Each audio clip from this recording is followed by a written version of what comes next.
Good evening, ladies and gentlemen. This is Brock Beard from NASCAR.info coming at you after the conclusion of the Bank of America 400 at the Roval in Charlotte. We're unofficially pending the results of post-race inspection. Kyle Larson has not only very easily punched his ticket after locking himself in on points earlier in the race, but now scored his series-leading sixth win. The only driver to score more than 3 wins this season, winning in convincing fashion, especially middle way to the last stage there. Very reminiscent of his dominant performance at Bristol. Maybe not quite as dominant as that night, but regardless, seemed like he was kind of in his own zip code there at the end. Larson, again, pulling off the victory here over Christopher Bell. William Byron, one of his teammates there in the third spot there. Austin Cindric and Chase Elliott rounding out the top 5. And the 4 drivers eliminated from the playoffs here, at least pending the results of post-race inspection. We have Chase Briscoe here after an early altercation, flat tire, the car unable to steer, had to send him back to the garage area. We saw Daniel Suarez losing a lap there towards the end of the race there, dropping him from contention. Again, Cindric did a fantastic job out there, but the damage incurred from that Talladega wreck where he looked so good and on his way to actually winning his way to the next round. Unfortunately, a 4th place finish, not quite enough. And then perhaps one of the other surprises here, his teammate Joey Logano on the wrong side of the cut line here, most recently winning the championship 2 years ago, is not in position to do that this year. However, as he mentioned in the post-race interview, the team is still eligible for the Owners' Championship by quirk of fate here. So the 22 team still in position to make some noise here in the last couple of races, though not in position for the Drivers' Championship here. So that is the situation here at the moment. We'll talk more about the Cup Series race and certainly the Xfinity Series race, which had no shortage of controversy, had a bit more in the Cup Series race today. But thankfully, I think it was actually kind of a relief that this one was a bit more of a calm race here. Didn't have any absurd overtime finishes. I know there was a lot of apprehension coming into this event, certainly from teams that were concerned about the reconfiguration of the Roval and the tight corner at turn 7, which did, certainly play a role in the finish of this one here, as well as certainly, what adversity was to be overcome by a number of drivers out there. But I would certainly not call this a crash fest there that a lot of drivers were fearing. As we've seen a lot of times, the way that the Xfinity race plays out is not, in fact, the way the Cup Series race plays out on the same track with very different cars and very different rules and so forth there. But again, probably not one of the best races out there, but I think, again, a very solid one. And it was good to see, because we didn't have a bunch of cautions, there actually was a bit more of a focus on drivers coming back from adversity. We definitely have to make mention of Tyler Reddick, first and foremost. Of course, he was not among the diecast pulled off the shelf here because of a massive rally from what seemed to be a pretty much doomed opening to the race there. He and Denny Hamlin colliding so hard that Reddick's car hopped off the ground. It looked like it was going to be a very difficult situation for a driver that, again, won the pole in this race last year. Seemed like, again, the regular season champion by just a single point. At a time where he was feeling ill at Darlington. I mean, my goodness, they've gone through so much. They even mentioned at the pre-race of this broadcast how much adversity he'd faced in the beginning of this playoff stretch here. Hasn't really been the most dominant run that he has had, especially given compared to the regular season here. But given the fact that Reddick was the driver that was chasing down Kyle Larson in the spring race at Vegas, and I still believe had a legitimate shot at actually trying to get around him for the win. If there is going to be some long run speed for that team, I think we're going to get a pretty good example of that next week in Vegas, and I think that's going to be something very exciting here. So I'm glad that the stories were able to play out naturally in this one here. I would say probably the biggest oversight in this event here was certainly the officiating of the track limit rules, which were very inconsistent and very confusing, on top of the fact that the curbs themselves were lowered from 4 inches to 2.5. It seemed like, they were trying to accommodate the drivers in some cases, but then certainly inconsistent penalties at the very beginning of the race there. Seemed like they kind of eased off on that a little bit more, a little bit later in the race itself there. Certainly you had, it didn't seem like you were hearing as many of them there, at least not among the front runners.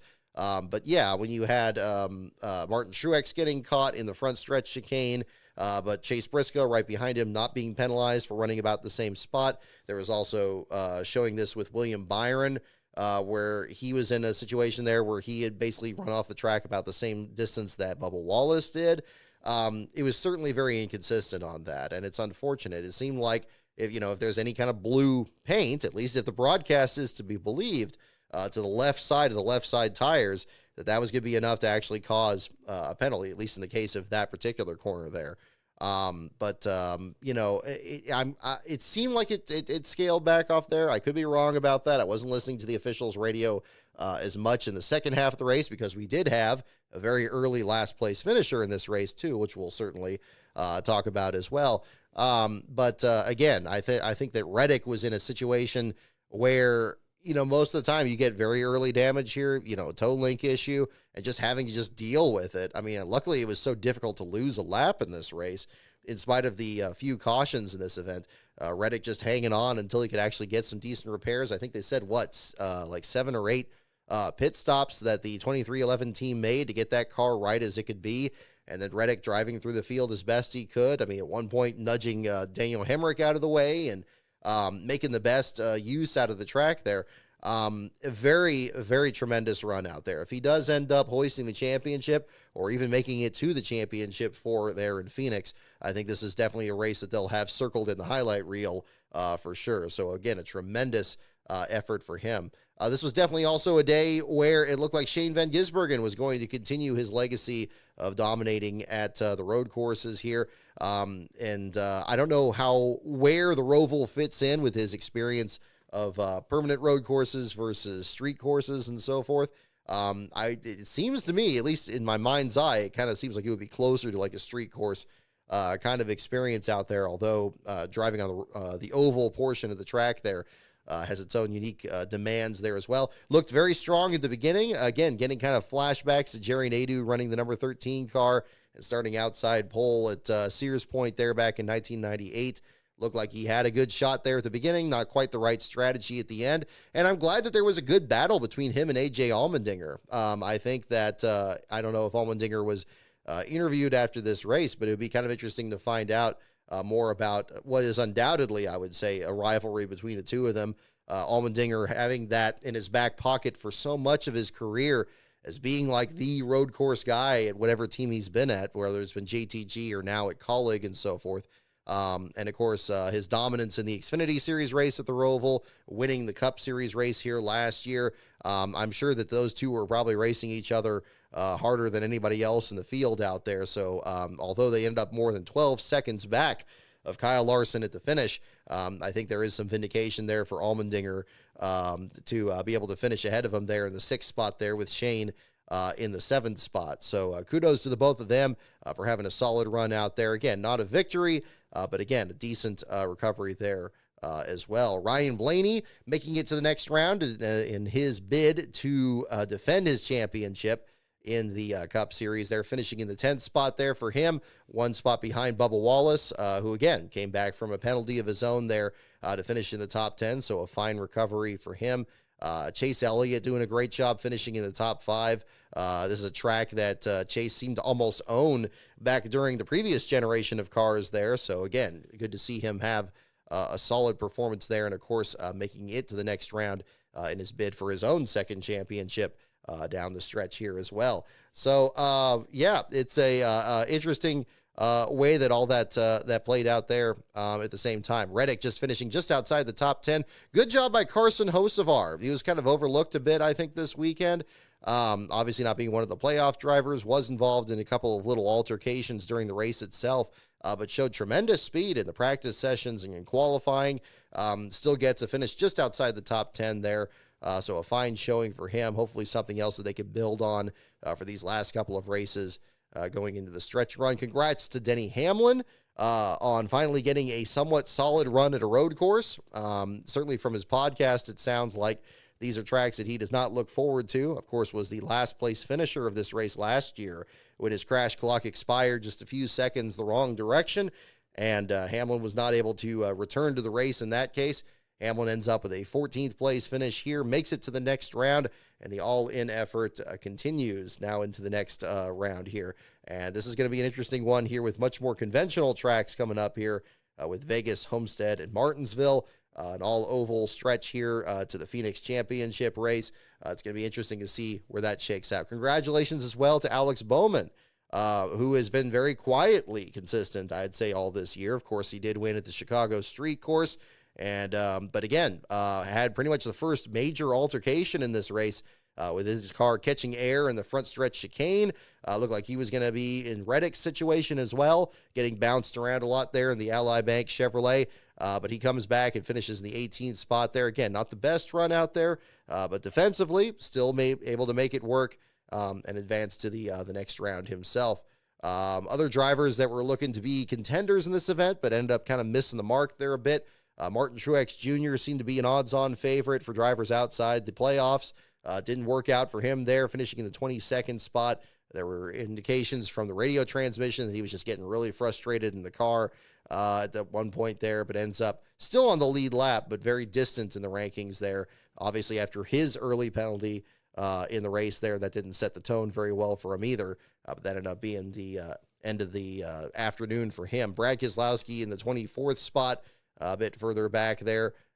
We saw Ross Chastain in a number of incidents as well, one of which in turn 7 there. I really have to say I was very pleased, at least from the visuals of this race there, of this reconfiguration. I think that they went the right direction with this, whether it was for Xfinity or for Cup. I know there was a lot of apprehension about, how narrow that turn is, talking about that a little bit earlier here tonight. But certainly, the comparisons to turn 11, even though that's approached the opposite direction at Sears Point, is fitting, but I'd say it's even tighter than that. It kind of has like a knife edge there with that kind of staggered entry into it. And we did see some incidents where drivers were plowing in there 2 and 3 wide, trying to knock somebody out of the way there in that case. Chastain being one of the drivers caught up in those incidents there. But I was really kind of pleased with it. I think that the track had a bit of it was a bit excessive to have kind of that meandering, kind of like, it looked like a speech bubble there where, you kind of the second half of the infield portion more or less matched the first, and then you have kind of this awkward transition to kind of get back on the track. It was already kind of a slow speed corner anyway, and you would have a lot of drivers seem to collide at the exit of that corner in past races here at the Roval. Here, I mean, yes, if you had an incident going into the corner, yes, it would create a massive stack up, as it would at turn 11 as well. And unlike, I guess just like turn 11 now, without the tire barriers and everything on the inside of the track, you still have that point there of the Jersey barriers on the inside, and anybody that overcooks that corner, there's really no means of escape there either. So actually, it's becoming much more and more like turn 11, although I'd argue probably much tighter. At least that's how it looked on TV. But I think it made a really interesting passing zone, and I think it presented an opportunity for drivers to be nuts. And in some cases we did see that, but it wasn't like it was every lap. It wasn't like, there was always going to be a caution for something happening in that corner. Some drivers seem to be very concerned about that coming into this. But I think they played it off pretty well in that case. And I think really the seats in that section, you probably get a really good view of it. I'm going to be very excited to see more of the video of fans in the grandstand sitting in that section, because I think you can actually get a good indication of, seeing the cars enter that braking zone after a very fast portion now by straightening out that second half of the infield portion in turns 5 and 6, and then actually kind of going into 7 there. I think those are probably some of the best seats in the house, unless you're in the condos up there overlooking the same section. I thought that was pretty entertaining to follow in this race. And I think visually, I like that they put a lot of cameras there. Of course, they had a lot of photographers in that section too. So undoubtedly, we're going to get some good pictures from there this weekend. I enjoyed that, and I liked that it was a pleasant weekend. That we didn't have the monsoon rains that we affected the 2020 Xfinity race at the Roval here. And I think that was as risky as it was. I do think that they took that in the right direction there with the reconfiguration, and it was a solid race today. I think the Xfinity race was certainly better in spite of how it ended. But regardless, I think that's more of a commentary on certainly the car, and that's not a new discussion here at all compared to the Xfinity Series car. Can't really fault the track for that. But looking further back in the rankings here, Legacy Motor Club just had a miserable afternoon. John Hunter Nemechek and Eric Jones involved in another incident that also collected Ross Chastain there at the end. Again, a frustrating day for both the Trackhouse efforts there, especially Chastain, I would say, in this case. But Nemechek eliminated from the race along with his teammates, both of them just one lap apart. Just before that, Ty Gibbs dropping back there after a transmission failure. Had already been eliminated from the playoff standings there. However, the transmission situation there didn't improve things for him, certainly. Of course, him winning his first race on an infield road course in the Xfinity Series at Daytona, but not to be this time around in his search for his first win. It's going to be a tough effort to make. As I was kind of saying on the show last week, I really don't think that you're going to get drivers outside the top 8 in points winning these last, certainly not these last 3 races to get into Phoenix. Maybe we could still get a Ross Chastain situation in the championship, depending on somebody just hitting the setup right and the race being so short. But these next 3 races, this is a very tough group with so many of the Hendrick guys in there. Well, heck, all of them, isn't it? I mean, it seems like it pretty much is. You got Larson, you got Bowman, you have Elliott, and you have Byron. Yeah, I mean, you got all of them. You got half the group there, unless I'm mistaken here. Yeah, Byron was still in it. So yeah, you got them, and then everybody else trying to beat them. Yeah, that is going to be tough. That is going to be really tough. I mean, and these are 3 tracks where they feast at, especially Martinsville. I mean, of course, we had the 40th anniversary race there this spring. Byron won that, but it seemed like pretty much all the Hendrick guys were right there. It was basically a Hendrick picnic for the team there, basically, that afternoon. And, whatever has been attempted here to try to fix these cars, I don't think that's going to be a substantial change, really, in the next couple of weeks. Larson, of course, has feasted at Homestead these last few times. Denny Hamlin could be an outside chance at pulling off a win there. And I think it's going to be very much the same story at Vegas, where you throw Reddick in the mix there on that one. But again, Larson and Hamlin could be the big story on that one. Again, maybe Blaney catches fire at the right time there and kind of mixes things up a little bit more. But it's going to be tough. It's tough for anybody that's not a Hendrick driver right now, and it's going to be even more so for anybody outside it. So although we've had, this huge number of different winners this year, and we've had drivers that have broken through, like Chris Buescher here back at the Watkins Glen win. Again, great job by Harris Liu on the shirt design here. Just came in yesterday, so I definitely wanted to make sure to wear it on the show here this evening. Again, it's going to be a really interesting situation there too.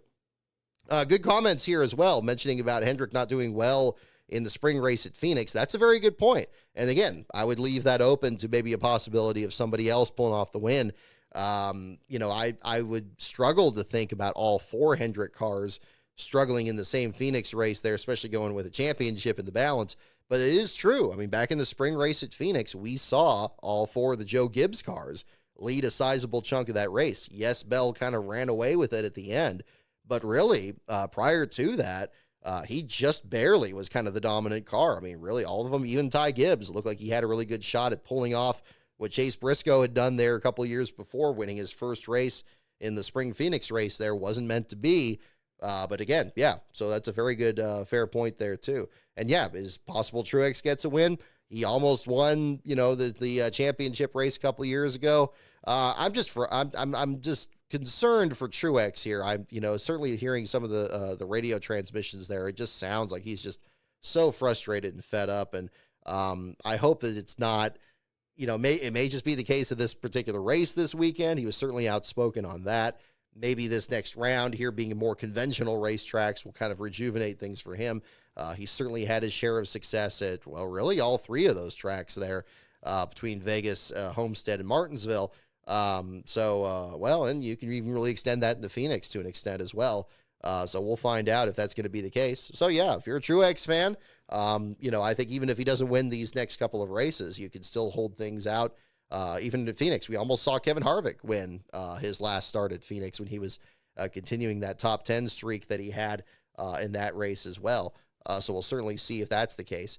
Going further back in the rankings here, congratulations to Josh Bilicki on getting his 100th career Cup Series start. He ended up finishing in the 30th spot there, 82.998 seconds back in the lead, which means he pretty much had Kyle Larson breathing down his neck there towards the end, but he did finish on the lead lap with Carl Long's Motorsports Business Management team.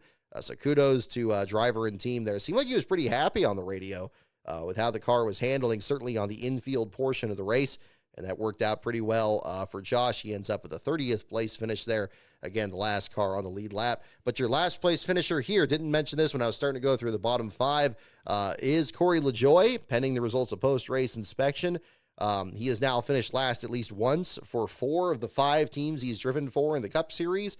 This is his first last place run for Rick Ware Racing, which of course he took over in the driver's swap with Justin Haley a couple weeks ago. Haley reuniting now with Spire Motorsports, where he scored his only win. LaJoie still looking for his first. Schluter Systems was on board, apparently had some VIPs there at the pit box. Looked for a good run out there, although he was about 28th this entire weekend between practice, qualifying, and the first couple of laps of the race. And unfortunately, after 3 laps of the event there, engine lets go. There was reports of him trailing smoke under throttle earlier parts of the race there, and that situation did not get better. So unfortunately, LaJoie ended up pulling behind the wall. They declared the car out very quickly. About 14 laps into the race, NASCAR declared him out. By then, they already turned off the camera, looked under the hood in the garage area, and were preparing to load up. One thing I definitely want to mention, and I mentioned it on Twitter as well over the radio transmissions there, was that the Rick Ware Racing team did a fine job of taking care of their VIPs as well. They did not take down the pit box right away, and told the VIPs if they wanted to stay there and watch more of the race that they were certainly welcome to.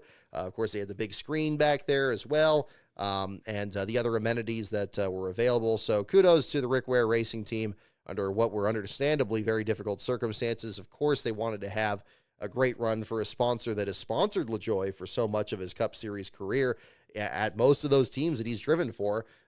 Mentioning the teams that he'd finished last for before, a couple of them for BK Racing, I believe 5 for TriStar Motorsports and 4 for Spire, this being his 12th overall. He had never finished last in the Go Fast Racing entry, which was also another one of the cars that had the Schluter Systems sponsor on there, this being the number 32 car there. So kind of an interesting note. He came very close to that, I believe, at Indianapolis when he got in that big pileup on pit road in 2020. But I believe in that one, he was next to last, if I remember that correctly there too. So we'll see what the situation is on that end there for him. But also unfortunate given the fact that LaJoie had a couple of top 20s come into this race for the Rick Ware Racing team. We'd seen a massive uptick on certainly the 51 team this year with Haley's arrival with the team, and it seems like that's still staying over with LaJoie, who himself has struggled so much this year with just a couple of top 10s and the top 5 for the Daytona 500 at the very beginning of this year. But regardless, that is the story so far, pending, of course, the results of post-race inspection. We did have a disqualification in the Xfinity race at Talladega last week, that being with Sam Mayer, whose DQ was upheld this week, and that ultimately set the stage for what was a very wild afternoon in the Xfinity race as well. So we'll get into that here in just a moment. Kind of checking out some of the other comments here at the same time. Christopher Bell could win in Phoenix, Desert Fox. Yeah, I mean, very true point. Certainly, if he could sweep the weekend, both from the spring race and the fall race there, that's another one to certainly look at. Yeah, that'll be another one to kind of check out. Craig Franklin, senior comment as well. Do I see Joey winning the Owners' Championship this year? I'm not sure about that. You know, again, I think it's, especially when you got to go against 4 Hendrick cars, and Larson having more wins than anybody else and then being just in a really good spot. That's going to be a tough situation unless these 3 races turn out really wacky. Of course, we saw Larson hit the sand barriers last year at Homestead in a race that he pretty much had in his back pocket, racing Ryan Blaney. Who knows? And we've seen, like with Blaney last year, a driver really catch fire in the round of 8 and be there at the right place at the right time and then carry that all the way into the championship weekend, and where it becomes more of like anointing the new champion that already pretty much had all the momentum, rather than deciding it in a situation where you have 4 drivers that are pretty equal. We may well see that situation this year. Can you imagine if it ends up being all 4 Hendrick cars in the Championship 4 in their 40th anniversary season? Actually, I'm pretty much counting on the fact that Rick Hendrick and the folks over there are probably counting on that coming into this here. So we will find out if that's the case or not. But we have a lot of racing to do before we get to that point. So that will certainly be something else to look at too. Let's see. Larson would still win in a Winston Cup format. He's just that good, Desert Fox. Yep, I think it's a good point there as well. So that would be another one on the side there. Oh, Ben, thank you for bringing that up there. Yeah, Reddick won the regular season title on the driver's side, but the 5 still won the owners. So the 45 team didn't have as many playoff points as Reddick himself did. Interesting dynamic there. Okay, so that's certainly another piece of the puzzle there as to why the points are also scrambled up there a little bit here at the same time. So yeah, kind of a crazy bit of circumstances here.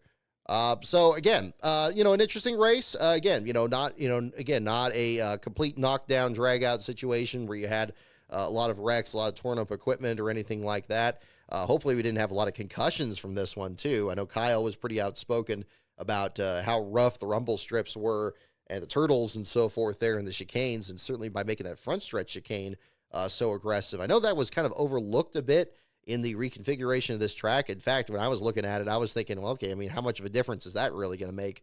It made a massive difference. Obviously, the drivers that were penalized in that corner, the incidents that happened off that corner, especially in the Xfinity Series race, which again, we'll get to in a moment here, and then the changes that were made to it on the eve of this race as well. Kind of interesting to see how all that played out at the same time. But again, congratulations to Larson for a win. When it just seems like when he needs to go 100% and he doesn't have a lot of pressure on him because he had a big advantage over the playoff bubble, didn't really have to worry about too much. You can beat drivers that are on the prevent defense 10 times out of 10, I suppose, with that situation. So a fine performance for him. Unofficial margin of victory, 1.511 seconds over Christopher Bell. Bell, of course, a past winner at the Roval, did a fine job keeping the pressure on there at the end. Unfortunately, just a little bit too much car ahead of him in this situation here. So again, solid race. I appreciate that it didn't become chaotic, and we didn't have a driver that was in position to get their first career win ripped out of their hands after they felt like they won it. So on that note, let's go into the Xfinity race. Almost thought about doing a stream on this yesterday, as I'm sure everybody else was already doing during this event here, and all the controversy that played out of it there. I think the important thing to mention before going into anything more on this subject there is what a job that Sam Mayer did. Everything that was messed up in that Xfinity Series race had absolutely nothing to do with Sam Mayer. I was very impressed with how he performed out there. I was impressed with how he raced other drivers in the field in there, and I was impressed with the adversity, honestly, that he overcame. Yes, indeed, he was disqualified from not a great run at Talladega. He wasn't really a factor in that event, but it still put him in a really bad position coming into this next week, and he was in position to really have to pull off a win or at least a strong finish here.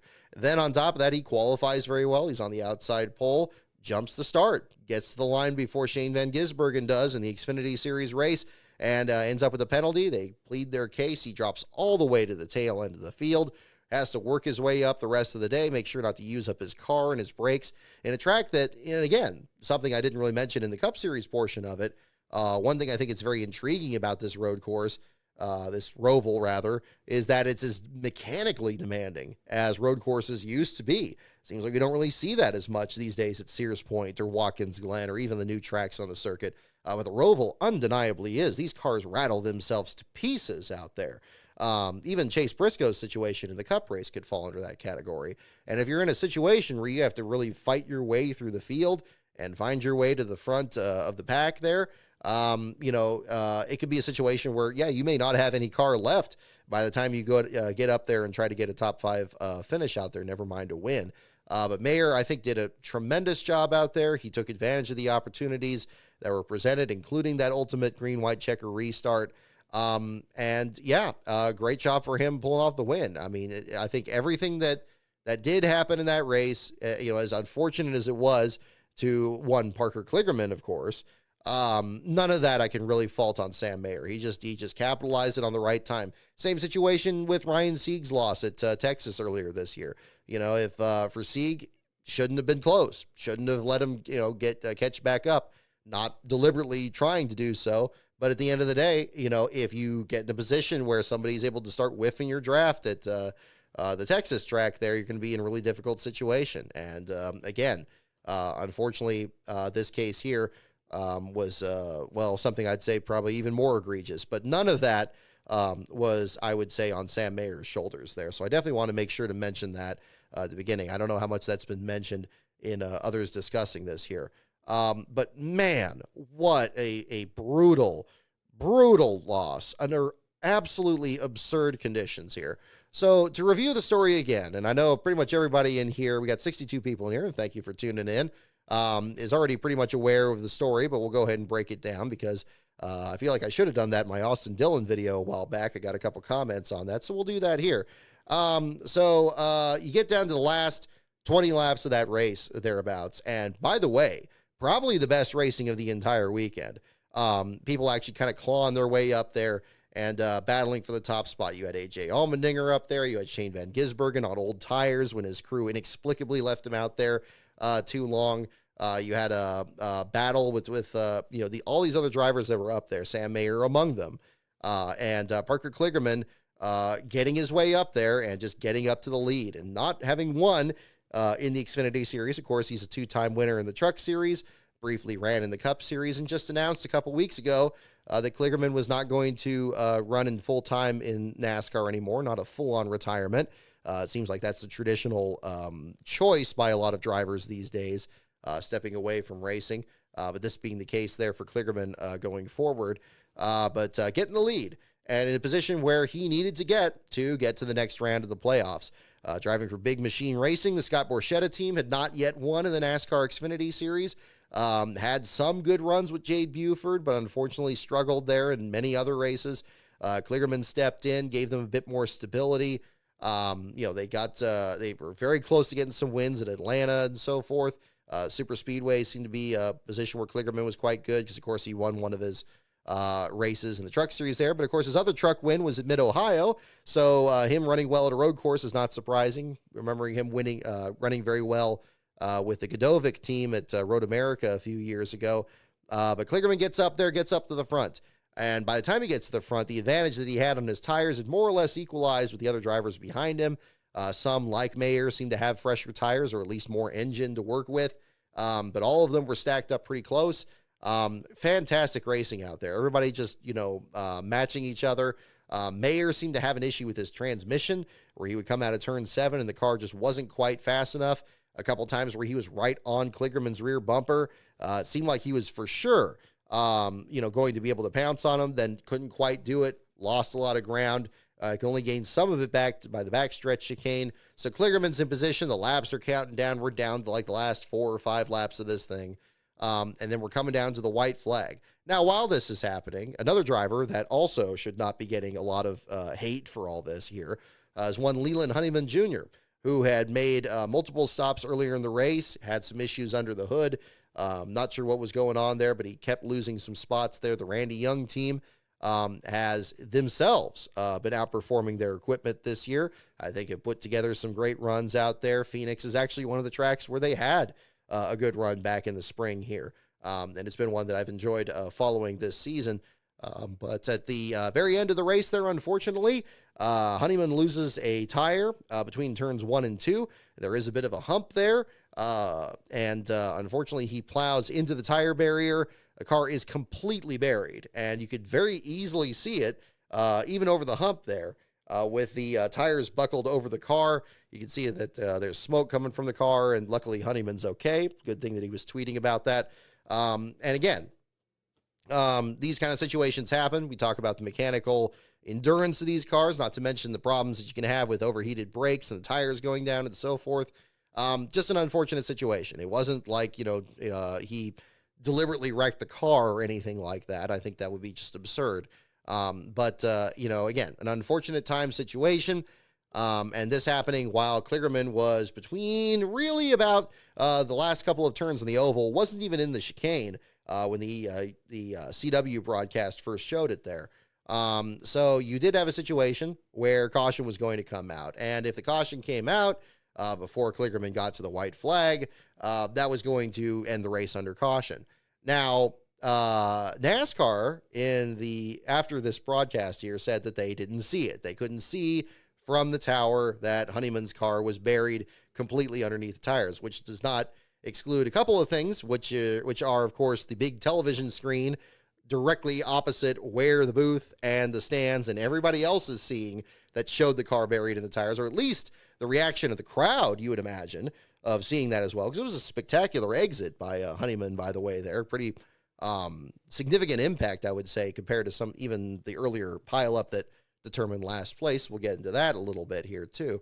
But you had this situation play out, and then on top of this, that there was a piece of debris that NASCAR did spot much earlier, and the network zoomed their camera as close as possible. Basically looked like a part of a jar or something like that, or a piece of tubing or something, but it was zoomed in so close, and they're like, okay, we'll throw a caution for that. You have about 10, 15 seconds thereabouts where any of this could have been done just as easily, and you had a caution. Now, keeping this in mind, of course, Honeyman's wreck brings out the caution. Kligerman hasn't reached the white flag yet. We get a green-white checker anyway, and maybe the race still plays out exactly the same way it did. What was problematic here was the utter absurdity of the delay. The fact that NASCAR waited entirely too long to throw this caution. The fact that for no real reason, and it was estimated by some online, and I tend to agree with this as well, that if they were waiting this long, that they were probably just waiting for Kligerman to take the white flag to then throw the caution flag, much like we saw at Indianapolis with the Ryan Preece incident, where, again, the leaders were in turns 3 and 4. The longest straightaway in pretty much the entire sport was still to be run before the leader even got to the white flag. Why wait that long? And then if I'm not mistaken, it seemed like that was the same excuse back then, that they just didn't see it, or they thought, and they just tried to change the timeline to make it sound like, that happened. We didn't even see it until after they crossed the line. It's like, well, that's just not true. So you could pretty much imagine what happened here. Kligerman comes down. It looks like he takes the white flag. And in fact, the broadcast graphics, which were incorrect to another extent in this race, because they didn't show the right driver in last place, so their scoring was already not correct.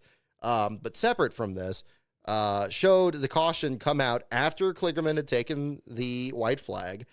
He was in turn 1 before the graphics showed up on the CW network. The flagman didn't have the caution flag in his hand. Now, of course, we now know after the Daytona 500, this was made more clearly, that the flagman doesn't determine the moment of caution, that it's really the caution lights themselves. And we know further from that same Daytona race, which admittedly was a really, really close decision between Alex Bowman and William Byron for the win in the 500 there, that it's not even the moment that the caution light comes on, which Steve Letarte still got wrong during the CW broadcast. The moment of caution that was shown both by NASCAR and then relayed over to the broadcast showed the moment that the light was on, which is not true if we're going with what happened at Daytona on the other network, which indicated that it's the moment the green light turns off. That is the moment that is the moment of caution there, because that's when the button is hit. The button is hit, electrical connections go through, turns off the green light, turns on the yellow light, and it's that moment that light goes off that it happens. Now, in this case here, it's academic because, when the light came back on, Parker was maybe 1 or 2 feet away from the finish line, and that was the picture that got shown. That was the picture that got shown to Kligerman and stuff after the race. If we're going by the Daytona definition, when the green light was turned off, it would have been even further back. Maybe he was a half car length back of it. Not a major difference here, but it could have been. And so again, making sure in the interest here that everybody's getting all this correct here, that's what could have happened. It could have been decisive there. Suppose the yellow light turned on when he was right at the line or just a little bit over it. And then NASCAR said, no, it's back when the light is off. And then that moves him back. And there's a shot just like we saw there where, the light is off and he's back there by 2 feet. Could have been very easily the situation here. Didn't turn out to be the case. But this not being revealed right away, this not being clear right away, where Todd Bodine is celebrating Parker Kligerman for winning. You got all these other people messaging and stuff during all that. And then about halfway during that lap, you see 3 laps to go on the graphic there. It's like, well, wait a minute, now we're doing an overtime finish? And it's like, oh yeah, no, he didn't reach the line. He didn't take the white in time. So you have all this that's just completely screwed up here. Kligerman's having to get, his mind back in the game there, and the team's psyching him up and telling him, hey, look, you can go out there and still do it. They got to make the best of the situation at that point. And admittedly, like I said, even if the caution had come out earlier when they saw Honeyman hit the wall, or if they correctly, at least according to the Daytona definition, determined the moment of caution to be when the green light turned off and not when the yellow light turned on, both those scenarios would have still forced this overtime finish. And both of them probably would have played out the exact same way, where Kligerman still didn't win the race. The key difference, however, is that we wouldn't have had a moment there where Kligerman's going halfway around the track thinking he won the race, only to be told, oh, wait, no, you didn't. That was unnecessary. It was cruel, quite honestly, especially to somebody who is not only one of the more popular drivers in the Xfinity series, but also one of the broadcasters there that is also, and also he's podcast with Landon Castle as well. This is a person who's worked tirelessly to advance the sport and all. And I'm not saying that should have been something that was factored in to determine whether or not, he reached the finish line or not. But I do think it's worthy of increasing the scorn at the officiating for allowing this to happen. It's like, that was completely unnecessary. I really don't get if, Honeyman hits the wall and they just didn't see it. I just really don't buy it. I don't. And I think it's about as blatant as the Indianapolis situation. And it's also frustrating from the broadcasting standpoint there compared to Daytona, where they really could have played that up and said, well, wait a minute, we need to see when the light went off and who was ahead, and it was really close. Fox just made it sound like, oh, well, obviously it's Byron. It's like, well, hang on. So really just unfortunate to see Kligerman get caught up in that. So you have the restart, and of course at this point, somehow Sam Mayer's transmission doesn't fail on him, and he does get off the corner just fine in turn 7, which is right where the winning pass was made. And Kligerman can't get back around him. He drops back further back to the 6th spot there by the finish, and he's utterly crestfallen and devastated. He was in a position and under this point system here where he could have got his first win, where that win would have advanced his team to the round of 8 with a chance to make the championship 4 and perhaps, end his career on a higher note. Instead, not only was he put in a situation where, it was like a no-win situation with this overtime, which admittedly would have happened if the rules were followed properly in this case, but because they were followed improperly, he was put in a situation where he felt like he had won and he was celebrating, and then he had to kind of check back in again. That's just absurd. And it's really made me kind of revisit my own perception of, again, the overtime finishes. And I can't help but think back to the video that I posted after the controversy at COTA with the multiple restarts back then, and my suggestion that, again, bringing back racing to the line when it's the checkered flag or when it's very late in the race, not racing to the flag in every case. We don't need to be running over each other with, in lap 3 or lap 30 or, even with like 20 laps to go. But maybe the time has finally come, and maybe this is the moment that will finally get us there, that we can actually have a race to the caution flag that ends a race, that the teams are just made aware that, look, caution comes out with X number of laps to go, you race to the finish, the race is over. Or at least understand that within maybe this range that, we're not going to throw the red flag, we're not going to do overtime, that you have to treat it like you're going to the finish line, unless there's a wrecked car right between the leaders and getting to the finish line where it's to be obviously unsafe, like the Dale Jarrett situation in 2003 that started this whole problem, which has been a problem to begin with. Maybe this is the time to finally re-examine that. Because I do think that most fans would rather see drivers racing to the caution flag, Dale Earnhardt in the 1998 Daytona 500 style, and seeing maybe the last 1 or 2 laps finish under caution, than seeing 1, 2, 3, 4 overtime finishes over and over again, cars running out of gas, the leaders shuffling so much, Joey Logano coming from, I don't know how far back he was at Nashville, they're suddenly getting the win, and just chaos after chaos, and continuing this obsession with restarts that has really strangled the culture of NASCAR in general here. Restarts in the playoff system, restarts on the track, overtime restarts. A caution means a restart, and ooh, isn't that great? That needs to be really revisited here at this point. And because this is just brutal. This is just an absurd situation to put one of these drivers through. If they just, again, you're going to throw the caution there on the last lap. Maybe, the caution comes out. He's already passed Honeyman's wreck, and he comes all the way back to the finish line. You still give Sam Mayer a shot, maybe at trying to kind of catch up to him or something, or you let it finish under caution. Just say he took the caution flag. The race is over. Just make it clear. I've had a lot of interesting discussion this entire weekend here about just, and it's looking at the officiating and saying, it's like, oh, these guys are incompetent, and it's saying this and that.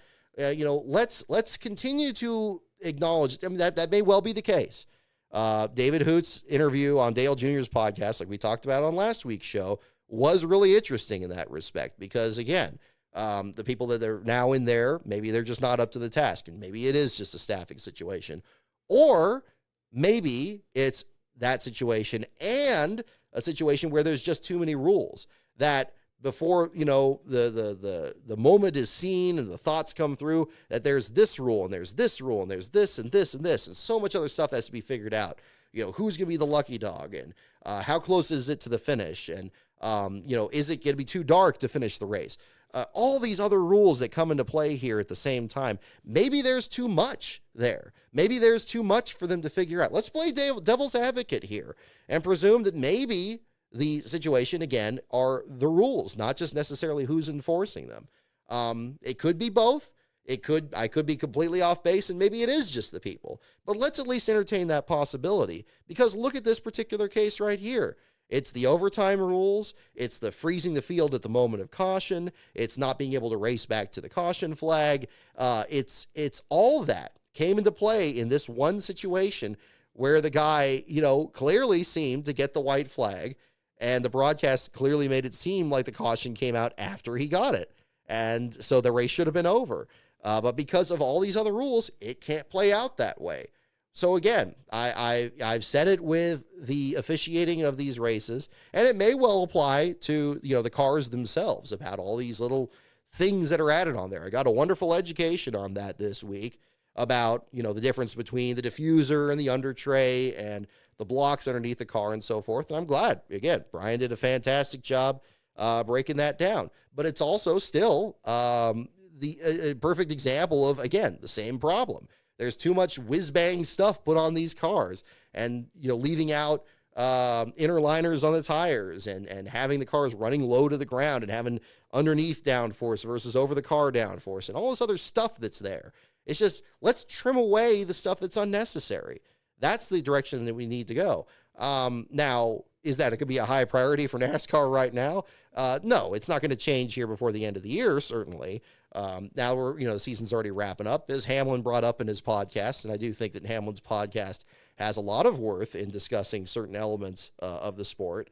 And I do think that this is another example of it here. Yeah, too many people's championships have already been decided. Certainly even eliminations in this case have been decided to this point. So you can't really do much of a change here. NASCAR tried to clarify their damaged vehicle policy just this last week, and it was still not particularly helpful.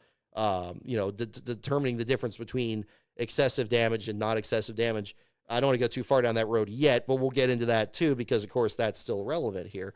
But again, the answer to this isn't more rules or more clarifications of that, because that's just more for the officiating staff to figure out. That's something that they need to figure out. It's adding another step or two or three or even more between the moment X happens and the moment Y the action is taken.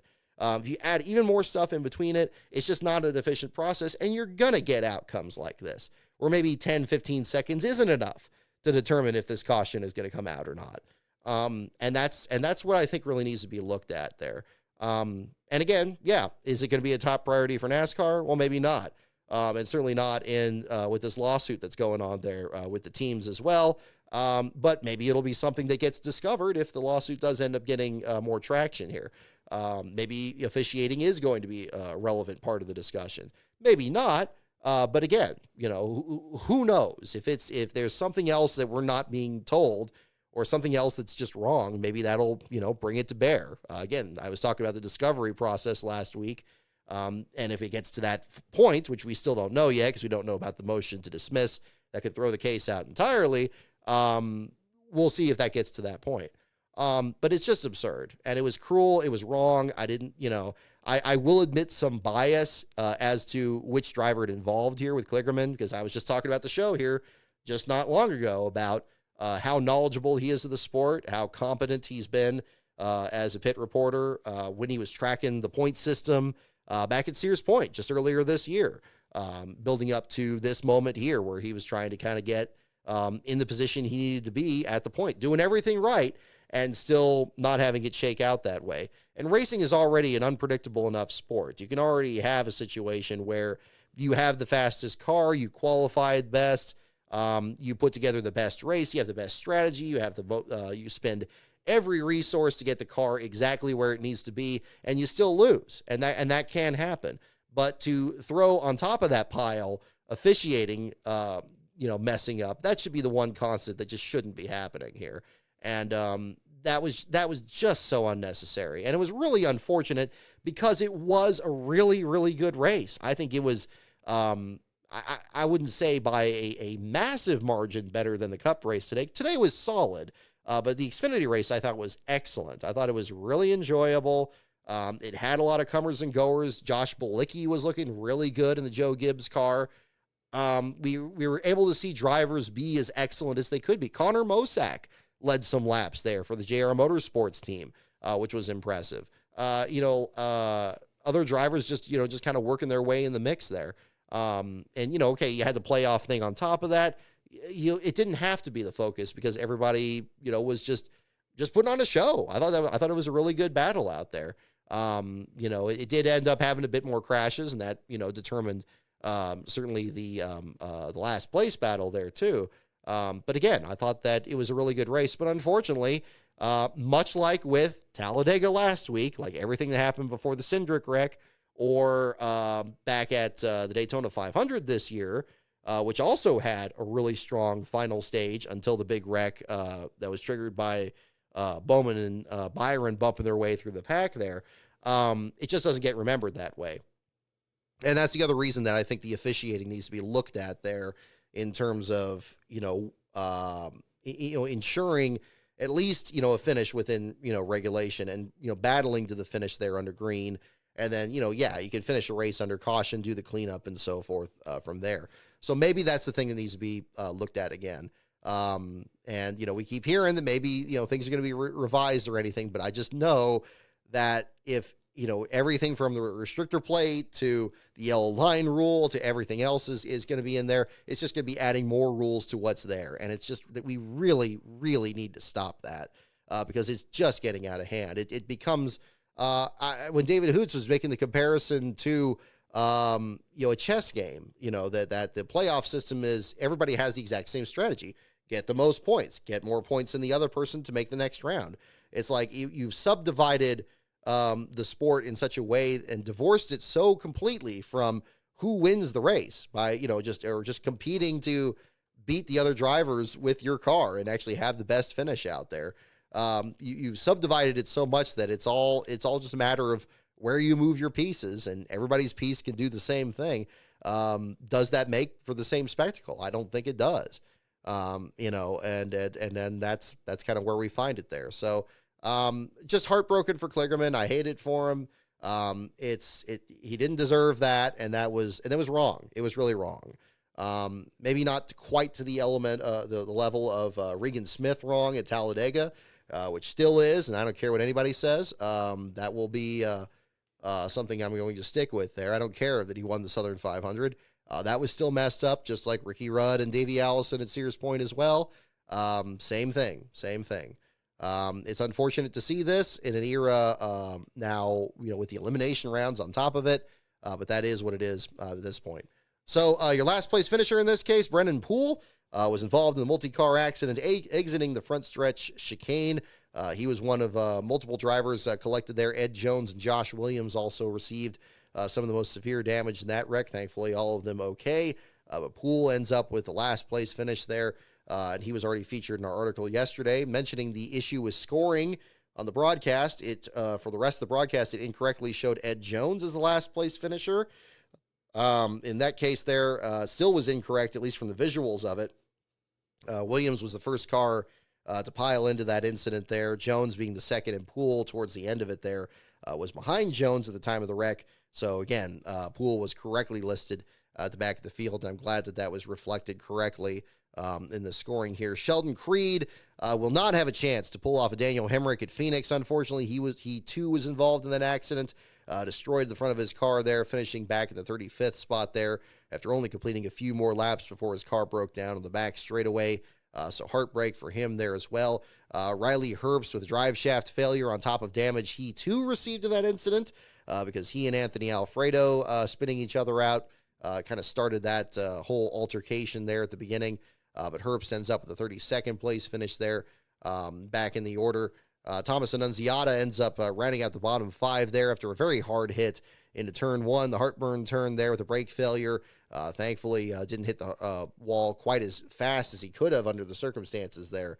But a scary situation for the driver that had heat exhaustion at Watkins Glen just a few weeks ago there. Annunziata ends up in the 34th spot there. Tough break for a couple of underdogs there among the road course drivers.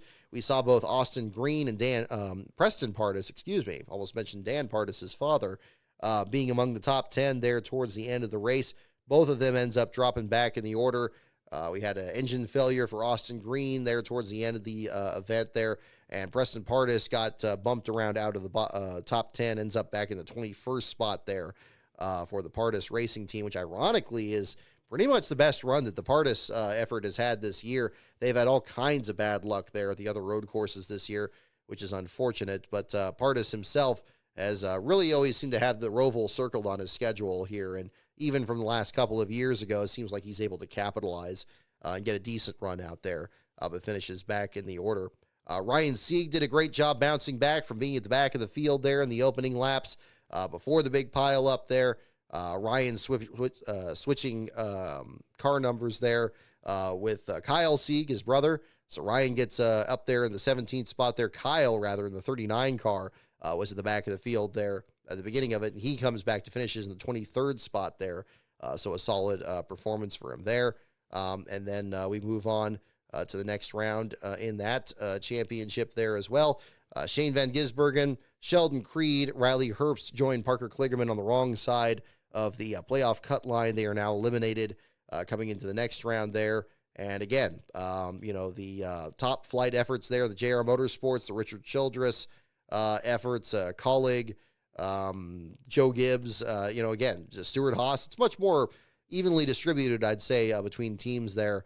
Allgaier still having the lead overall by 7 points going into next week at Las Vegas there to find out what happens on that end. And I think that will be another one to certainly look at there too. So just an unfortunate deal because I really enjoyed that race. I mean, the last 20 laps had the same feeling I had at Daytona, same feeling I had at Talladega just last week in the Cup Series. I thought they were putting on a remarkable driving clinic out there. And it's unfortunate because, if there was a Gluck pull on this one, I don't think it's going to get hammered for it. And again, as I led off with this, none of this is Sam Mayer's fault. And it's not fair to him either, because again, I thought he did a remarkable job getting back in that race and punching his ticket to the next round. I'm sure he was getting booed from the stands there, but it's not his fault. He has nothing to do with the officiating in this situation. And I'll tell you what, I mean, he's a guy you can't sleep on. You can't just let him get back in there, because just like we saw with Ryan Sieg, and somebody else mentioned this too, Sage Karam at Road America a couple of years ago. A driver in position to get their first win. You can't ease up at all. Not if Sam Mayer's in your rear view mirror, because he's going to be tough. And of course, Mayer, I think, is that tough because it wasn't too long ago he was in that position where he couldn't break through and win. Before he got his, I think it was the Road America race that he won his first race, wasn't it? Because it was his home track. So again, I think that's probably what makes him so dangerous out there for these guys. So again, unfortunate situation there, from the event, but again, a well-driven race there for Mayer, Allmendinger, Van Gisbergen, and Austin Hill, and Chandler Smith finishing ahead of Kligerman in the running order there. Allgaier in 7th. Josh Bilicki, again, great run for him, leading 10 laps and finishing the 8th spot. Had a very physical battle there with Chandler Smith there in the front stretch chicane. Great job for him. Balicki is one of the most down-to-earth people in the garage area, and very much enjoyed seeing him have a good run here. Would have been great to see him further up the rankings in the Cup race there. Unfortunately, wasn't meant to be here, but still made it to the finish there under those circumstances as well. Eric Almirola and Sammy Smith rounding out the top 10 there. Looking in the other playoff contenders, Cole Custer back in 13th, and Jesse Love in the 19th spot there, advancing to the next round here. Custer being your defending series champion, and again, being 7 points behind Allgaier going into Vegas next week. Again, I think a solid start of that there at the same time. I kind of want to pull up my notes here as well. While I do, again, big thanks to everybody. I appreciate the birthday wishes this weekend as well. That was the other thing that made that wonderful. Having a race on the birthday there was enjoyable. Had a great weekend here. So again, big thanks to everybody. I apologize if I haven't responded to everybody individually on there. But it was really cool for sure there. And we had a cool evening there. Just last night, actually, we watched Speed here in the theater. And that kind of reminds me of the video that I posted up earlier this week. And so I kind of want to go into that a bit here at the same time. We'll get into trivia here and super chats here in a little bit at the same time. But I hope you guys enjoyed. If you had a chance to check it out, my video on epic movie scores that I posted this past week. I believe it just premiered it in the Patreon during last week's show here. This being posted on my third channel, which is called Brock's Other Videos. I really enjoyed kind of putting that together just kind of on the side. I wanted to kind of get out something that was a bit more short form content while I'm continuing work on the next episodes of 500 Days and Rise of the Field fillers. We, in fact, did make some great progress this week on the Texas episode, and so I'd hope to get that out this month. That's what my goal is here at this point. I really enjoyed putting that together, and the soundtracks kind of reliving some of that there. Had some great discussion with some people there in the chat about some of their other favorite music as well. As you can see from probably some of my other larger videos, you can see that there's a lot of focus I have on, finding some good music. Sergio Productions and Roman Senek are a couple of composers there online whose music I've used in the videos there as well. They've done a great job. Patrick Patricios is another one that I've used 3 before February for one. I believe Daryl Waltrip's video, I used his as well. Other artists out there. I've always really enjoyed music that makes something cinematic, making something bring even more to it there. And that applies just as much to YouTube videos as it does to movies there as well. So it's a 16-minute video. If you haven't seen that yet, it is, again, on my third channel. I mentioned this in my Patreon this weekend, so I'm going to mention it here publicly as well. So just so there's not any concerns here, we're not shifting focus here away from the NASCAR content. The idea instead is to create a outlet there for other content that may come up from time to time, like the video I did on Quebec, New York 2001 last year. The idea with this is just to allow that to kind of have its own space to breathe without confusing. You see new content here on this channel here, the Brock Beard channel. I want to make sure that you still understand that that's going to be NASCAR content. So that's going to be kind of the idea. I may do some other stuff with other motorsports. Pretty rare at this point. I think until lap 11 is probably about the extent that I would actually cover something else. That was pretty much actually kind of a theme of the video itself, come to think of it there. So that's kind of what we're having there at the other video channel. So I'm not anticipating there being a lot of content there, but if you're ever interested in it, at least have it in this section there where if you'd like to check it out, other stuff that I'm working on, there may be a new video there from time to time, and I'll promote that here, either on the show here or in my Twitter feed at LastCar on Brock, or again, advanced access to those videos will still be a bonus, as it is with this channel in the Patreon at patreon.com/LastCar on Brock. The other channel there, the LastCar Archives, which I started a little bit earlier this summer, that one I've dedicated to just posting recorded content that I've had over the years that I've digitized, much like Vodi has been doing to great success on YouTube. I want to, again, emphasize how much I've enjoyed the content he's been putting out there, about 2007, 2008 content, 2006 really as well, of HD renders of these races. I mean, clearest quality I've seen since NASCAR Classics came up, and doing that with much older broadcasts. It's been very enjoyable to kind of watch stuff on both those channels there. So if you haven't seen VOTI's, VOTI, I'm sure a lot of people here in this chat have. That would be definitely something to bring up there at the same time. The NASCAR archives is I'm trying not to post anything in there that has already been posted. Some of it may, but that's kind of a longer term on that. So far, the focus has been more like other documentaries that have been done over the years, the NASCAR Hall of Fame biographies, things of that nature that were produced either on FS1 or before that. The Speed Channel that's no longer with us. A lot of them still have the original commercials, and I know that maybe some channels don't have those, but I decided really to kind of keep some of those in there, unless there's any real major copyright issues with that, and there were in some cases there. But also I think it's just interesting because a lot of them have previews of upcoming races, which is fun. Looking further down the line, there's going to be a lot more content coming to the NASCAR archives, but the good news is all that content's already been saved. It's already been saved, it's already been uploaded, and it's going to be revealed piecemeal along the way. If you want advanced access to that, again, I would check out my Patreon, patreon.com/NASCAR on Brock. Members $5 and up will have advanced access to that in batches coming up, and I've been setting up these batches through next year, especially starting next January there. So if you're interested in that, definitely check out, again, patreon.com/NASCAR on Brock. We're going to have some more content coming up on there. And yeah, hopefully a few things that people haven't seen. And I think something that, especially material that I've saved up back when I was doing the starting grids, that's kind of the big focus there from back in about 2008 to 2011. That is going to be really interesting because, of course, back then I was watching qualifying broadcasts and stuff like that a lot more regularly than I have these days. These days, I really don't have as much time for it there. Now the qualifying format has changed so much since then. I don't even know how I would even do the starting grids the same way if I was doing them now. But I do still do them from time to time. Certainly the 500 is still special in that regard. But that would be another way to look at that at the same time there. So, yeah, those are really the other big channels there at the same time. Let's see. We'll get into trivia here in just a moment. I'm going to step away for just a second here. So just stay tuned here, folks. We'll be right back in just a moment.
Okay, so yeah, just making some adjustments here on the screen here a little bit. I'm going to change the color of this because I think it's a little too much on this one. So hang on here, folks, and we'll get into our next portion of the show here. Do we have, let me try like a different color. There we go. The pink is a little bit, I don't have anything against the color, but I think it's making me look a little bit too flushed. So we're going to change this to, try a green shade here. And that's not, we'll do some adjusting now that we're past kind of the main thrust of the show here. I don't know if the white, it's kind of bleached out there. Try, get a little bit of color here a little bit. No, that's the brightness. You want to change color a little bit. Yeah. All right. Okay. So we'll just keep tweaking here along the way and going into that. So I was kind of leaving off here talking about the other videos there on the channel and the looking forward here. But again, the big focus is still going to be on the main channel here, the Brock Beard channel there with NASCAR content going forward. And we're working on that. So that's going to be the big way to kind of work on that at the same time here with other content. So again, 500 days, Rise of the Field fillers, have some standalone videos that I'm working on here. And now that we're going into the off season, it's going to be much easier to be able to produce this because I won't have to juggle as much of the content there at the NASCAR page. I don't really do too much over the off season on that. So that'll be kind of another way to look at that there too. So I want to get into super chats here in a little bit, and we'll do that as well as this. I probably should have had you do the voting for which category there for our trivia portion. So we'll jump into that.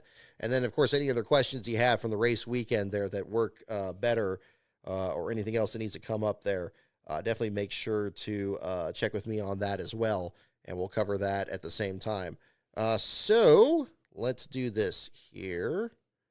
Let's get into the categories. So, once again, the categories are NASCAR, pits, teams, tracks, drivers, and the wild card. So I think that will be good to check out. Okay.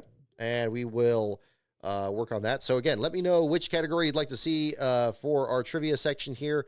Once again, the categories are NASCAR, pits, teams, tracks, drivers, and the wild card. Once again, those are the categories. So that would be the way to do it there. So we'll get some questions here in a little bit. And we'll go into that there. So let's see here. I'm just checking my notes here to see if I have any other subjects to kind of come up here. Mostly with that. Yeah, we talked about 500 days. Okay, so we'll try that. Let's see. Just making some more adjustments here a little bit. And we'll see how things go on that. So, let's see here. Oh, one thing I didn't really bring up on the show last week there, and I know it was probably an issue of rules a little bit, but probably wouldn't hurt to talk about it here at the same time. The subject of what happened with Daniel Suarez at Talladega. I did have a note here on that. I don't think I even mentioned this on the show last time, but we did have a situation there at the very beginning of the race there where Daniel Suarez had to do a pass-through for technical infraction.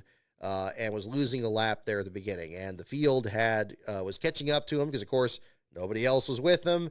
And these days, drivers seem to get very, very aggressive with which line they pick. I think we saw Denny Hamlin do this before, where he had moved up into a certain line and really caused the field to kind of unzip around him, and it just held up an entire middle lane there. And we did see an incident that could have been much more serious last week with Daniel Suarez there, where he had been caught up by the field. He had talked with the spotter. The plan was to hold up the middle lane, and this, of course, trying to maintain, a spot in the pack so he could actually defend his run and actually try to keep up in the playoff points and make the next round, which, of course, is now so central in the championship format these days. So Suarez gets in a situation there. He gets back up to the pack there. The pack catches him. He does hold the middle line. As the middle line catches up to him, Austin Dillon bails out. Then Todd Gilliland is about to, and he ends up kind of stuck behind him. The entire middle lane starts backing up, and then Suarez starts looking to the outside there. He jumps to the outside lane when there's a bit of a gap between, I believe it was Cody Ware and B.J. McLeod. Unfortunately, by the time he got up there, of course, the speed difference is so much that he ends up crossing the nose of McLeod's car, puts himself in the outside wall, and spins down the track. Could have been an absolutely catastrophic situation, and we are seeing other teams do this. It's not like he's the first one that's done it. Certainly not even at Talladega, maybe even in some cases at Daytona. In the spirit of what was said earlier there, you create new rules, and you got all these other situations there. This may be a simple matter of just being like, well, you probably just don't want to do that. The alternative is like, you'd still want to have the teams pick a line. I think the most important thing when it comes to these situations is that the driver doesn't change their line, that they're going to make sure they stay top lane, middle lane, low lane, whatever the situation may be. But I think that really when it comes down to it, it may be something that just needs to be just kind of one of the things you just don't do, because I think it could be a really dangerous situation. You hear about so many criticisms of Kevin LePage and moving up the track off the apron. We saw Corey LaJoie almost do that earlier this year as well. I don't see I would argue it's probably even more dangerous to try to hold the middle lane and let the field go by, and then, split on either side. I mean, one car gets jacked up too much in the lane that you're holding up, because, of course, they're going to start accordioning and falling back. And what if it happens towards the end of the race? You take a whole line of cars out of contention there. It's just not a smart situation. It sucks when they lose a lap. It sucks when you get in a situation there where you're going to fall from contention, and maybe you're counting on getting a lap back in that situation or not. But it's just not the right solution. I think it's something that maybe, I don't know. I don't know if the answer is a rule or just police it more. Because, if the car holds the high lane or the low lane, the field still needs to work itself by. But if maybe there's an awareness of which lane they're going to be running, you're going to have less of a chance of a mistake. Just running the middle lane is it's just too aggressive and too desperate of a move. And I think it's something that maybe should be looked at a little bit more. So we'll see if that's going to be the case there too. Let's see here. Yeah, so we'll do some trivia here. I'll get into Super Chats here at the same time, so we'll jump into that. Let's see. Alrighty. So again, big thanks for Super Chats here for sure. Let me make sure to read these off here. Beast of Metal 1989, thank you for yours here. For $5, Slap put out his own charter system video, and made the same fundamental mistake as More Perfect Union in treating the Frances as the only villains. I just started watching that before the race today. I haven't had a chance to watch the whole video there. Again, it's a tricky and multifaceted issue. I don't want to comment too much on the video there before I get a chance to really see that at the same time there. But again, there's a lot that needs to be unpacked, and I think if there is, again, a discovery phase of this lawsuit, if we get to that point, I think there's probably stuff that will get revealed from both sides' books that'll be interesting, particularly if the RTA gets added as a party in this case. That will be something that's going to be very interesting here. So we'll see if that's going to be the case coming up there. But I am glad that people are, joining the conversation. Obviously, everybody's very interested in what may or may not happen in this lawsuit here. We got plenty of time to speculate on that. At least, because we're not going to really even, if proceedings go forward, it's probably not going to be another year, maybe 2 years in the future, much less what the outcome of that is going to be. So we'll see. But, again, thank you for bringing that up, Beast of Metal, because that is a video I do need to watch to kind of get another understanding of it there and try to figure out, where everything is working out. Let's see.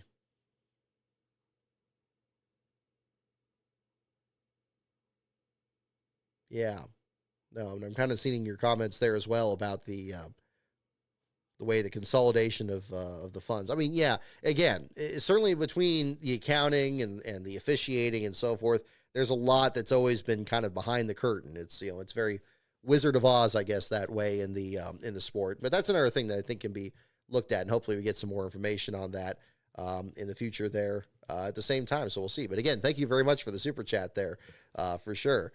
Bowser Jr. XD, thank you for your super chat as well, $5.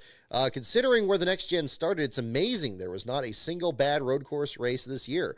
I liked Coda, sue me. Very good point. Yeah, and again, Obviously, I'm very partial to Sears Point. I know some people said that race wasn't very good. I thought it was. I thought it had some interesting intrigue, especially with a new surface and everything. So yeah, and I don't think Coda was particularly a bad race this year. It definitely had its share of drama, even in the well, if we're talking about the Cup Series, certainly that one aspect. But I was thinking kind of the Truck Series with the rear wheels getting ripped out of Marco Andretti's truck under such bizarre circumstances. Another track, much like the Roval, that's very demanding mechanically there as well. But yeah, again, I think a solid race at Coda there as well earlier this year. Let's see here. Yes, Bowser Jr. XD, thank you for bringing that up. Yeah, Big Machine did win with Tyler Reddick. Yes, thank you for reminding me. I did overlook that. So yes, so it wouldn't be their first win ever, but it would be their first with Kligerman there. But again, Cup Series invaders in the field. Again, it doesn't surprise me. I forgot about that completely. Again, it's kind of like, you got that same SS Greenlight situation there, where it'd be great if Bobby Daughter could win, like when Gray Galding was driving their car or something, instead of when it was Cole Custer and they're just crushing the field at Fontana. It's still a cool moment. I mean, it's great to get Bobby Daughter's name out there at all. Certainly in a positive light there with a great run. But again, it's just not the same. It's just not the same, and it's also sends the wrong message to these other teams to really, bring Cup guys in there. And that's under the current restrictions too, where, again, they only run a few races a year. But yes, thank you for bringing that up there, Bowser Jr., on that there as well. Let's see here. Joseph N. Schneiderman, thank you for your super chat as well for $2. Happy birthday. Thank you very much. Again, wonderful weekend here. And Joseph, I got your other one here for $5. Thank you. Brock, anything in honor of the 75th anniversary of Petty Racing? I think a prequel video would work as a prequel to 3 Before February. That could be a possibility. I didn't have anything immediately planned on that. I did have another Petty video in mind. I hadn't thought of it with the 75th anniversary here this year. I've kind of been just kind of focusing much more on what's going on there with 500 Days and so forth. It's certainly a good idea for a prequel. Definitely when you had that, if you're thinking about right before then, when you had Jimmy Hensley winning at Martinsville, John Andretti's win at Martinsville that year. I did one of my oldest videos is a race review of that 1999 Martinsville race there. Maybe something along those lines or something like that. Again, that'll be an interesting one to certainly mention there as well. But yes, thank you for the idea on that as well. I wouldn't rule it out. And again, anytime's a good time to celebrate the King and the Petties and so forth. I've really enjoyed, the Petty family streams there as well, bringing Richie Petty and the others in there. And good to see them getting acknowledged as well in the diecast realm there earlier this year too. So I think that'll be a good one. There you go. But yes, thank you very much. And where are we with leading in the super chats? Let's find out here as well. Oh, thank you, Ryan Idius. I appreciate it. Yeah, no, I'm glad you glad you're enjoying the show here. Hopefully we had a good enough ramble here a little bit with everything that was going on this week. But it's, no shortage of it. I almost thought about jumping in again yesterday, but it's probably good to let cooler heads prevail a little bit. But there was some really interesting discussion on all that happened here in the Xfinity Series race yesterday. And definitely want to offer my 2 cents on that, especially if we're talking about officiating and just timing and just really what's going on behind the scenes with a lot of these drivers and teams here. All right. Let's see here. Ben, thank you for tuning in. Good luck on the grid stream there as well. Let's see here. Drivers, we got 2 for the wild card.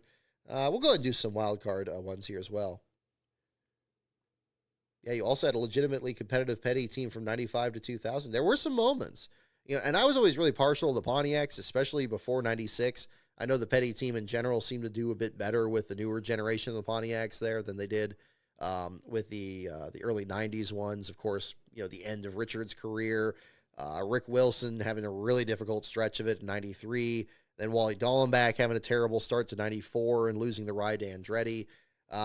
So much other stuff was happening there behind the scenes, but it's a good idea. Something like that I think would be an interesting one to kind of look at the same time. And I'm always open to video ideas there too. Same for people in the Patreon there as well.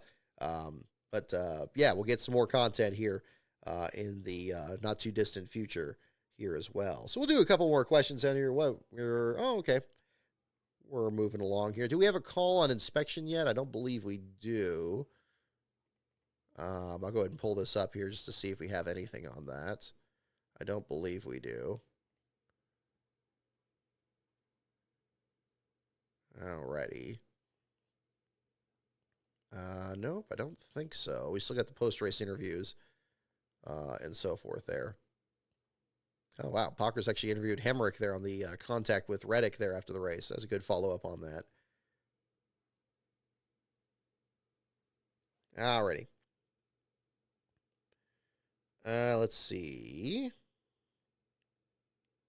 Where are we? Okay. First question here. We'll go ahead and jump into a wild card here. And we got this. First question is, how much was the check Winston awarded Terry Labonte for being the 1996 champion? How much was the check Winston awarded Terry Labonte for being the 1996 champion? That is the question. Go ahead and jump in on that. First one here for the wild card category. We'll do just a couple questions here before we wrap up the show here as well. But again, anything else I didn't cover here from this weekend, that would be another one to bring up.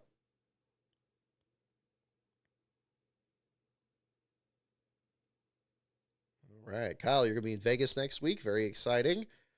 That'll be cool. That's always a good venue. Always really enjoy it. I find that track very accessible, very easy to work your way around that track there, and great sight lines as well, and solid racing. It's one of those tracks that I think doesn't show very well on TV for some reason, yeah, very much enjoyed covering races out there.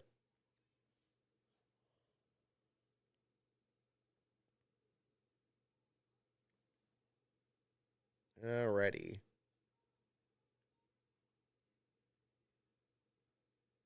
So, we got guesses for $1,250,000, $500,000, $2 million, $1, $700,000. There we go. Try not to go over. Try to go the closest without going over. The question once again was, how much was the check Winston awarded Terry Labonte for being the 1996 champion? That is the question on that. So we'll go ahead and jump into that there too. Just kind of looking at the results here at the same time. Yeah, I don't know. I don't know either, quite honestly. $1 million. Yeah, there you go. Alrighty. How much was the check Winston awarded Terry Labonte for being the 1996 champion? Here comes the answer. It is $1.5 million. Sean Doyle, looks like you got it. Ethan, I think you got it before Sean did. And Charles Peterson Jr., you got it as well. There you go. Fantastic. So there we go. A few of you got that one. Alrighty. All right. Let's see. Okay, here we go. Next question here. This is another wild card question here. This is a quote. So we're looking for the person who spoke this quote. Who noted, quote, "I've never driven on a track as fast as I've driven on the road." Here's the question again. Who noted, quote, "I've never driven on a track as fast as I've driven on the road"? That is our next question.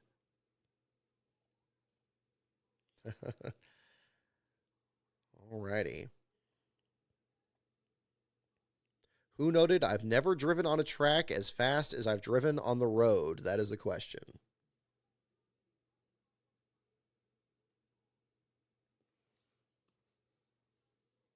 So check that. I'm going to check my thing here too.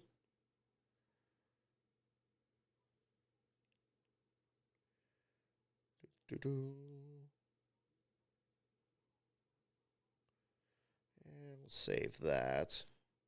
I had another segment idea, but I think it's a little bit too jarring for the show here. I may settle on that a little bit later.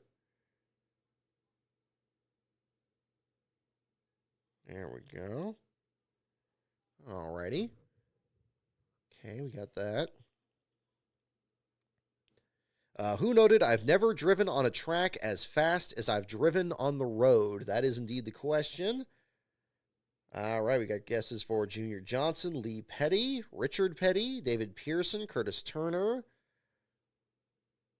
Yeah, Junior Johnson sounds right, doesn't it? It sounds like it'd be like a moonshiner saying this. All right, we'll go ahead and read it off here. So, who noted, I've never driven on a track as fast as I've driven on the road? And the answer is indeed Junior Johnson. A lot of you got that one. Junior Johnson is correct. 611 Hornet, I think you were the first one on that. Brock Barker, I like it. There you go. Yeah, Bryce is right. Sean Doyle, there you go. Silent Spades. Charles Peterson Jr., Ultimate 23 Dragon. There you go. Yes, indeed. All right.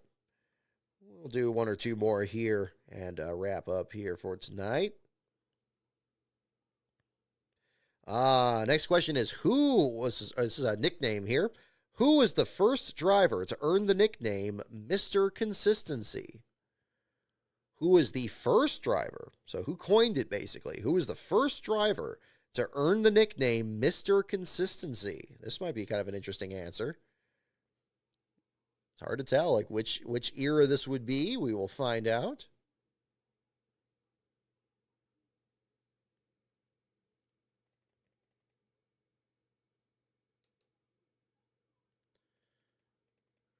Alrighty.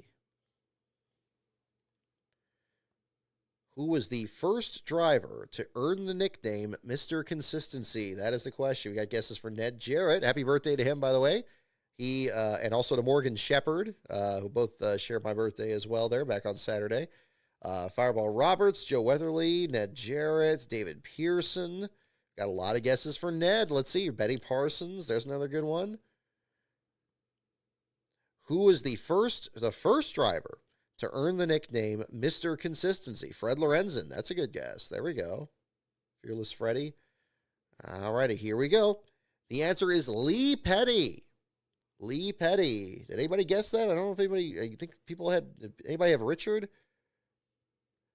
So yeah, the very first. I guess that would make sense. Probably the first driver to really consistently make a presence in the sport. So I guess that would be kind of what they're looking at.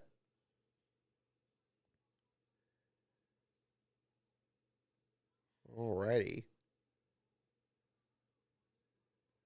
Yeah, hopefully Beast of Metal. Yeah, hopefully it did catch some attention from Game Show YouTube. And yeah, I mean, you know, again, Clint Boyer and Dylan just have a small bit in there. It's not like they're. When I first saw it, it's been so long since I saw that clip of Dylan. I mean, it's 2010. I think I recorded it. I don't think I've watched it since then. I was thinking there were going to be contestants. Unfortunately, that's not the case, as fun as that would be. But yeah, when they're introducing the showcase round, Clint Boyer and Austin Dillon are, that was a lot of fun. And that has been the higher hit video there on the NASCAR archives there. I hope to have some fun stuff coming up here. I have quite a bit of content. It's kind of the phase. Here's kind of where it is again. And I was just kind of touching on this before it went to break here earlier. But for the NASCAR archives, it's going to be much more like documentary content, you know, secondhand, you know, from these other channels and stuff here that's going to be on the channel between now and early December. It's going to be a bit of a break there before late January. And then late January, it's going to be much more like actual, like qualifying practice broadcast. I have an archive of that stuff from there. A lot of that is going to be kind of the focus of the channel going into 2025 there. So again, advanced access to that will be again through Patreon, patreon.com/NASCAR on Brock. And that'll be one of the bonuses for next season for sure. On top of what's coming to this current channel. Alrighty. No, that one's a little bit too easy. We can get one more really good one here. Ooh, oh, okay. This is a good one. I think we'll do this one. We'll have this one be our wrap-up question for the evening here. I do appreciate you guys tuning in here tonight. One more question for tonight here for our Roval show here. Who won the first ever NASCAR Winston Cup pole? Now, it's kind of interesting wording on this one. Now, does it mean the first ever pole sitter in Cup history? The first pole sitter of the Winston Cup era? Hard to tell, but again, we'll find out. Try not to look it up. Question again. Who won the first ever NASCAR Winston Cup pole? There's one for you.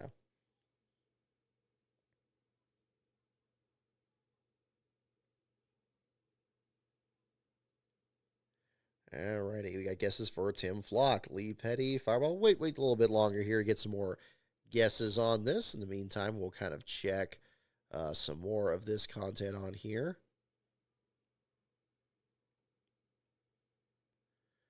LE Productions posting the tweet here about Gibbs blocking out half the round of 8 in 2016, Stuart Haas doing so in 2018, and then Hendrick this year, 2024. So kind of interesting, not necessarily unprecedented. However, yeah, it'll be kind of interesting to see how all that shakes out. Now, 16 was, well, I guess in each of those cases, it didn't actually work out for the team trying to win the championship there. Because, yeah, 16 was Jimmy, right? And 18 was Logano. So Stuart Haas and JGR didn't win those championships. So maybe it's not the same good luck thing for Hendrick this year. I mean, I don't know. It just seems like the rules always seem to apply a little differently for Hendrick, doesn't it? They always seem to kind of get the right breaks. So maybe this is the one to break all streaks. We'll find out. Ooh, nice. NC Mark posting a beautiful picture of that that white version of the Peak 42 car. Again, I really like a car that uses white as a color, even as a base coat or something creatively. Let me show you this. I'll show it on stream. I just retweeted it. But again, I really like how it looks here. Kind of make it, see, I make it larger. There we go. Gonna go in the second screen here. Boop. Look at that. Oh man, just a gorgeous car. I mean, of course, you have the light blue with the pink. That one's kind of more popular. But this is that one that Daniel Dye did the throwback to earlier this year. I think that one came out really nice. But it's just kind of interesting. I mean, the number kind of gets lost in the design. I'm sure some probably wouldn't like this because maybe it looks a little incomplete. You got like white text on a white base and, you know, white numbers and all that. I don't know. There's something about that. It just looks pretty cool. So yeah, I don't know. I think that's pretty hip looking. Whoop. Looking at the wrong screen here. Go back to the stream screen. All right. So the question one more time. Who won the first ever NASCAR Winston Cup pole is the question. And alrighty, here we go. The answer is Bob Flock. Bob Flock is the answer. So it was going for all of Cup history. It wasn't going for the Winston Cup era. So that was a bit of a deceptive twist there to it. So I guess it's what became the Winston Cup Series, and of course now the Cup Series. So there you go. So those of you who guessed somebody from the 70s, like Benny Parsons or something, yeah, I don't think you're far off, but it was going for, yeah, much earlier there. So the answer is indeed Bob Flock. I don't think anybody got that. The Ultimate 23 Dragon had Tim Flock. Got very close. Very, very close. Bob Flock is the correct answer. The Ryan Newman of their era. So there you go. Yeah, Joseph Schneiderman. Yeah, glad you like it too. I think, yeah, Kyle Petty had consistently gorgeous cars, which is amazing because he had such different sponsors between Peak Antifreeze and then going into, you know, the Mellow Yellow car and then the Coors Light car and the Hot Wheels. Every one of those was gorgeous. Even the Wells Fargo cars he ran much later were not that bad. They were pretty distinctive. They kind of did something pretty creative with that. So that was a bit different there too. There you go. Yep, 611 Hornet. You're bringing up the first last change in the Cup Series history back then too. So yeah, with the first disqualification, Glenn Dunaway losing, and then Jim Roper pulling off the win there. So you had your first disqualification that dropped the other guy to last place.